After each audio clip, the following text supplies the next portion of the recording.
രാവിലെ മക്കളെ സ്കൂളിലാക്കിയിട്ട് തിരിച്ചു വന്ന വഴി ഞാൻ കണ്ട കാഴ്ചയാണിത്.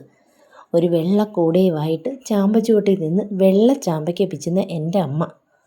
എന്തിനാ അമ്മ വിളയാത്ത ചാമ്പയ്ക്ക പിച്ചുന്നതെന്ന് ചോദിച്ചപ്പം അമ്മ പറഞ്ഞതാണ്, അമ്മ ഇന്ന് തിന്നാനായിട്ട് നിർത്തിയിരുന്ന 2 ചുവന്ന ചാമ്പയ്ക്കകൾ കിളികൾ കുത്തി താഴെയിട്ടത്രേ.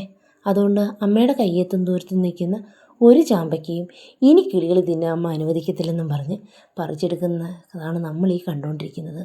അതവിടെ തീർന്നില്ല. അപ്പുറത്ത് നിന്ന് പേരമരത്തിലും അമ്മ കയറി പേരയ്ക്കയും ഇങ്ങനെ കിളികൾ തിന്നണ്ടത്രേ. സർവ്വ പേരയ്ക്കയും അമ്മ പിച്ചിയെടുത്ത്. ആ പേരയ്ക്കയെല്ലാം പിച്ചെടുത്തപ്പോൾ ഞാൻ വിചാരിച്ച് അതോടുകൂടി അമ്മയുടെ സങ്കടങ്ങളെല്ലാം തീരുമെന്ന്. ഒരു ചാമ്പയ്ക്ക പോയെങ്കിലെന്താ, കൈനിറയും പേരയ്ക്കയുമായി സന്തോഷവതിയായി വരുന്ന അമ്മ. അവിടെയും തീർന്നില്ല. അമ്മ ആത്തമരത്തിലും കയറി പിടിച്ചു. ആത്തക്കയിലും പറിച്ചെടുത്തു. അതും അങ്ങനെ കിളി തിന്നണ്ടത്രേ. ആകെ രക്ഷപ്പെട്ടത് ഈ ഓമയ്ക്കകൾ മാത്രം. അതിനോടും പറഞ്ഞു 2 ദിവസത്തിനകം ചട്ടിയിലാക്കിക്കോളാമെന്ന്. അങ്ങനെ എല്ലാം പറിച്ച് ഒരു ചാമ്പയ്ക്കയ്ക്ക് വേണ്ടി ഇത്രയും വിളവെടുപ്പ് നടത്തി എൻ്റെ അമ്മ.